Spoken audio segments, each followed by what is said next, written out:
I've been shooting and editing videos for a long time now, and using an EQ to edit your audio is one of those things that doesn't get talked about enough, in my opinion. But once you use it for the first time, you use it in pretty much every video. So, for the next few minutes, I'm going to talk about what an EQ is, where to find it in your editing software, and how to use it to make your audio sound a lot more natural. If you don't know who I am, I'm Matthew Alford, and I'm a videographer in the state of Mississippi, and I enjoy making videos and helping others find a passion to do the same. The term EQ may sound confusing to some people, but it's really simple. It simply stands for equalization.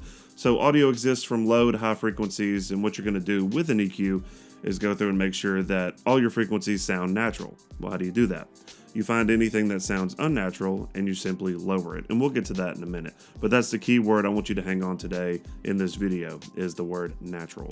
I have several disclaimers in this video, and here is the first one. An EQ does not save your audio. If your audio is distorted, if you were not close enough to the microphone, whatever it may be, it's not going to be a magical fix to your audio. This simply helps it, sound more natural and maybe even boost the clarity a little bit. For every editing software, you can find an EQ in your settings. For instance, you go to Premiere Pro, you can find it in your effect controls where you can simply do what's called a parametric equalizer. Or if you're in Davinci Resolve, you can use your Fairlight tab, or you can simply use your mixer. Here's a pro tip whenever you go to edit your audio with an EQ. I want you to EQ the track, not the clip. Now, what do I mean by this? Basically, it boils down to what's going to save you the most time in your edit. Whenever you edit one clip with an EQ, you're going to have to go through and paste on every other clip.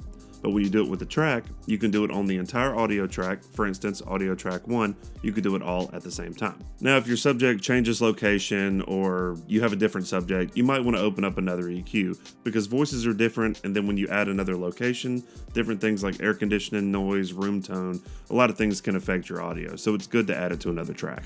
One other way you can edit EQ is on music.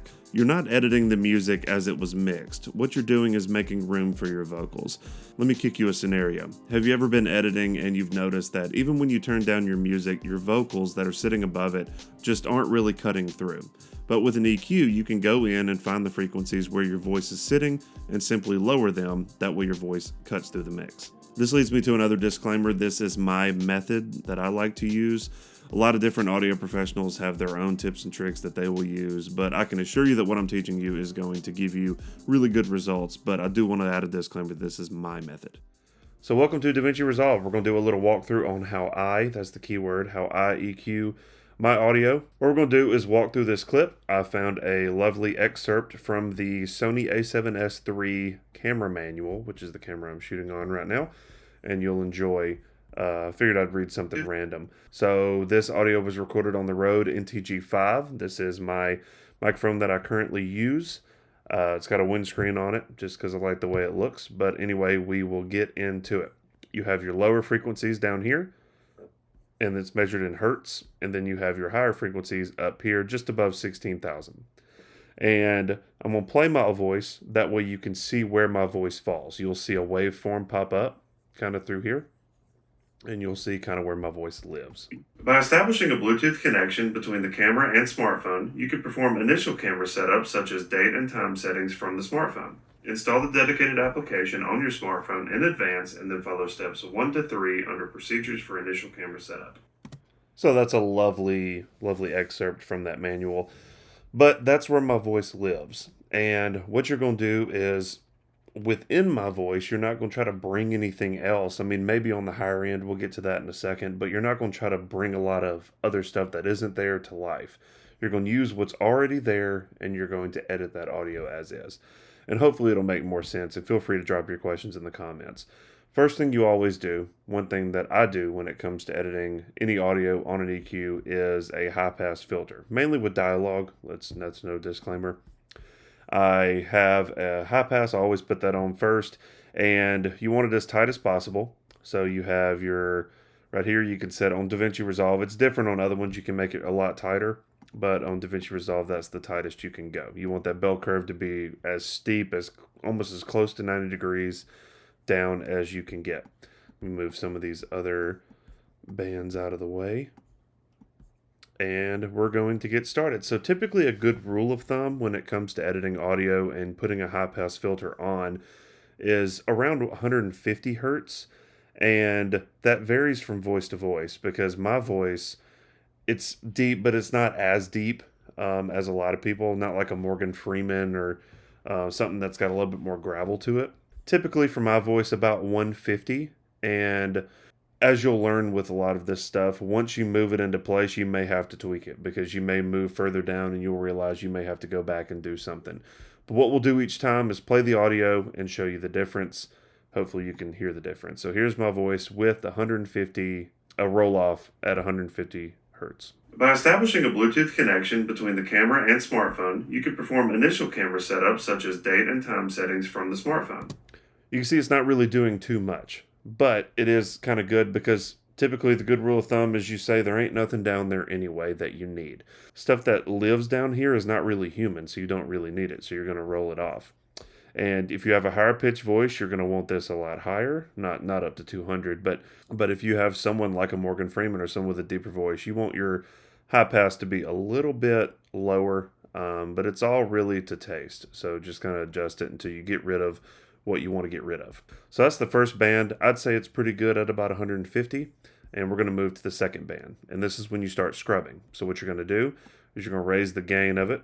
First off, you want to make sure in Davinci at least it is set to this option, this second one that has like a ball with like 2 lines on the side. Raise it up, and you're going to tighten the Q factor, the bell curve, as tight as possible. You don't want it so wide because as you're scrubbing, you're going to hear so much. You want to find frequencies more in a singularity aspect rather than multiple. So basically, I will play the audio, and we're going to scrub through it and see. I won't talk over this audio, but you'll see hopefully my face. I'll make a face whenever it is something that I think we need to get rid of. By establishing a Bluetooth connection between the camera and smartphone, you can perform initial camera setups such as date and time settings from the smartphone. Install the dedicated application on your smartphone in advance and then follow steps 1 to 3 under procedures for initial camera setup. So you're getting a little bit right here, but there's a lot that's living right here. Like I said before, we may have to go back and do something. So what I'm thinking is if there's already stuff right in here that we don't like, and there's really not much of a difference, so we're going to take this and we're going to drag up, let's go about 170. Like I said, I don't really have that deep of a voice, so let's see if that really makes a difference. By establishing a Bluetooth connection between the camera and smartphone, you can perform initial camera setups such as date and time settings from the smartphone. Install the I'm not really hearing much of a difference. So let's go back to this second band. We're going to raise it back up, and we're going to scrub again. Connection between the camera and smartphone, you can perform initial camera setups such as date and time settings from the smartphone. Install the dedicated application on your smartphone in advance and then follow steps. All right, so I'm hearing a bunch right here. How far you move it down depends on how bad it is, in my opinion, because that right there is not horrible. It's not really sticking out as much to me. So I typically go about -4 if I don't really hear nothing crazy. Could go even a little bit lower if it's not that bad. But then you can use your Q factor right here and widen it. But notice as I widen, the little hill for the high pass filter that we did with that first band lowers. So you can see it gets higher, then it gets lower. Remember, there's still some frequencies right in here that don't necessarily sound good. So what we're doing with that is widening it and it's lowering it at the same time. That definitely helps us get rid of that. Gets the best sounding, most natural audio as possible. So let's move to the third band here.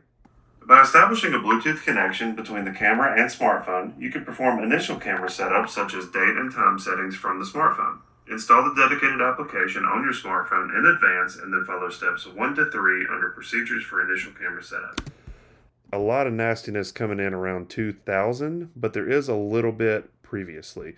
So I think what I'm going to do is a little bit more shrill, so I'm going to go about -5, and I'm going to widen just a tad, and we're going to go back with it just a little bit, because there's not too much in between, but as it starts to get closer kind of that 1,000 range, I start hearing some nastiness, and then we'll widen that. But I did hear something horrid kind of right in here.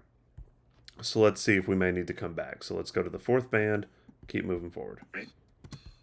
By establishing a Bluetooth connection between the camera and smartphone, you can perform initial camera setups such as date and time settings from the smartphone. Install the dedicated application on your smartphone in advance and then follow steps. All right, so with that band, I feel like I don't really need to do anything because you heard the nastiness about right here, but then once you move it forward, as you saw with kind of watching my voice without any edits, there's nothing really up there. So what we're going to do is take the fourth band, we're just going to get rid of it. And what we're going to do is lower this band to about -6, which isn't overkill. And then you're going to widen it ever so slightly, move it down. That way, some of that 2K is getting down in there with it. And if it is that bad, you can get rid of it. But I don't, from what I could hear, it's not necessarily something that's going to be, it's not something we need to drop way down here for. I mean, obviously, then you're getting rid of it at that point.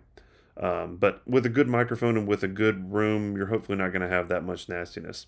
Another disclaimer though, this is way better with headphones on.